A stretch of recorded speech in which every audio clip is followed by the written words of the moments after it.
9 minutes at 95 words per minute.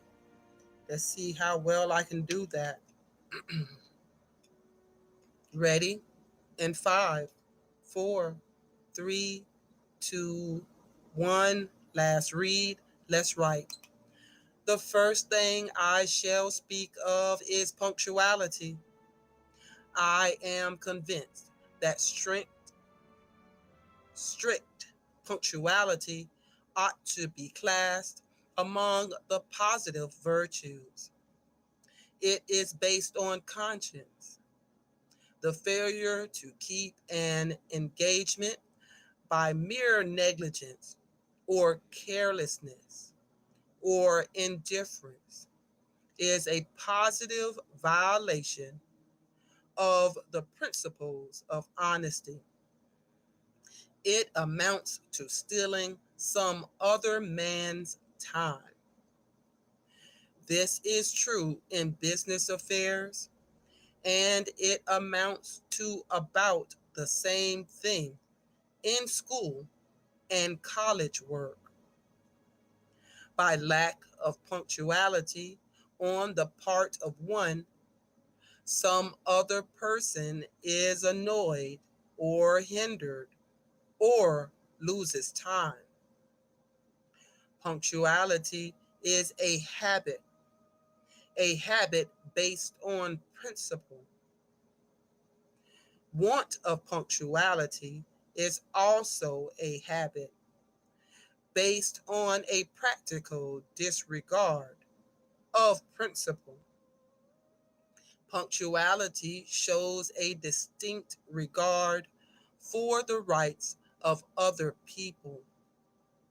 The root of non punctuality is selfishness, some kind of selfishness.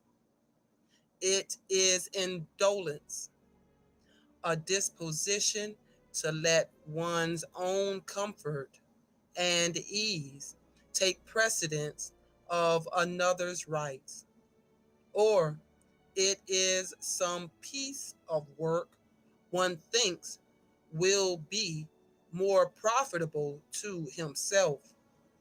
Or it is some amusement or diversion, self indulgence at another's expense.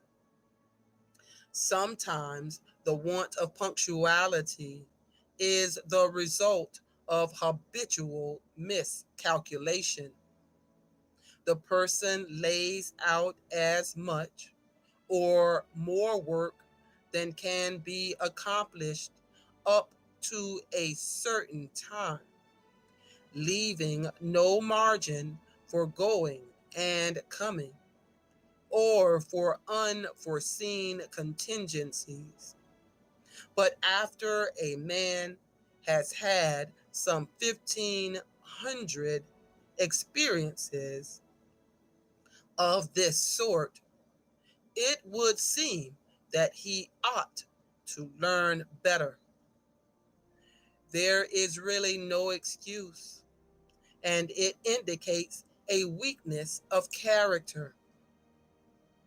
I have heard Dr. J. Adams Allen relate the following circumstance in the life of the late Dr. Gunn, the eminent surgeon.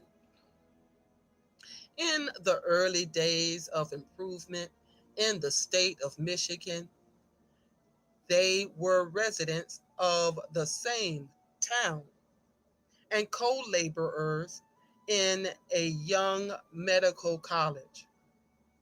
One evening, there was to be a faculty meeting at 7 o'clock. Dr. Gunn had been called in the morning, some 25 or 30 miles, to set a broken limb. He had gone across country over the worst of roads with a horse and gig.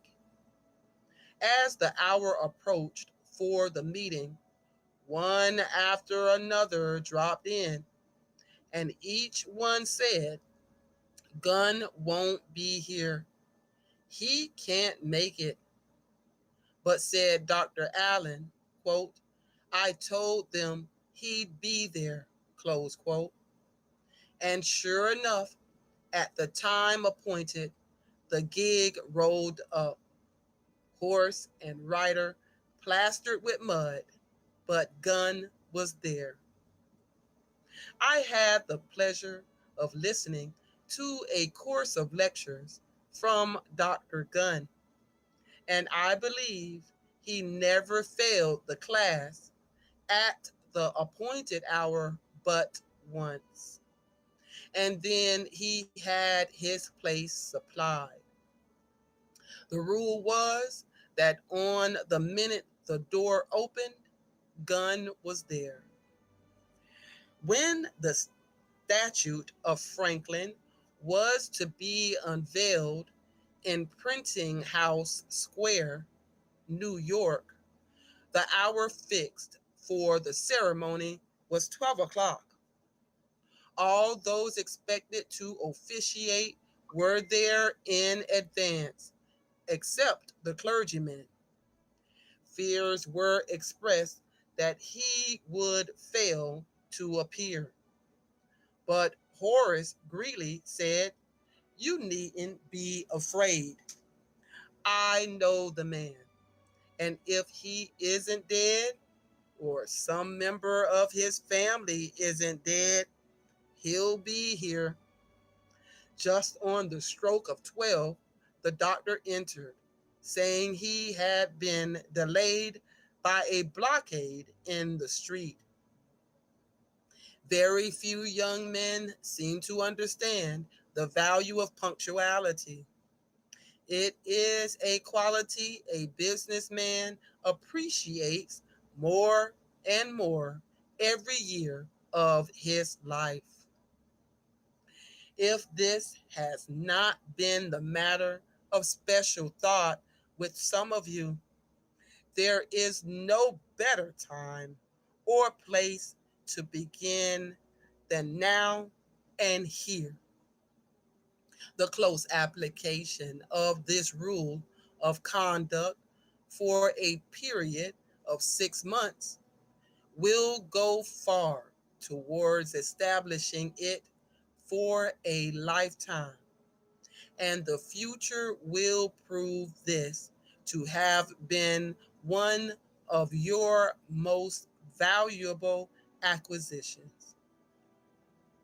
I once knew a student who was so anxious to get all he could out of a course of lectures, so fearful lest some valuable idea might escape him, that he never missed a lecture or part of a lecture except by serious illness. And he took care to live on the same side of the river with the college. So he never was, quote, bridged, close quote. And the professor was never so dull, or the matter of his lecture so dry that he did not get something that paid him for being there. Each lecture in a course is a link in a chain. The loss of one is a loss to the whole. The student frequently fails to comprehend what he hears today because of what he missed yesterday. And so he will be again placed at a disadvantage tomorrow. Now you will be pleased to observe that this exhortation to promptitude is a two-edged sword. It cuts this way as well as that. It is an annoyance. It is a loss and an injustice to the class for the professor to be habitually tardy and uncertain. On the other hand, it is an annoyance and an injustice, not only to the teacher, but to the whole class, for the student to be tardy and intrusive. Whenever he comes in late, he treads a whole paragraph of a lecture out of sight. He makes a dash in the middle, which might be appropriately called a dash of cold water.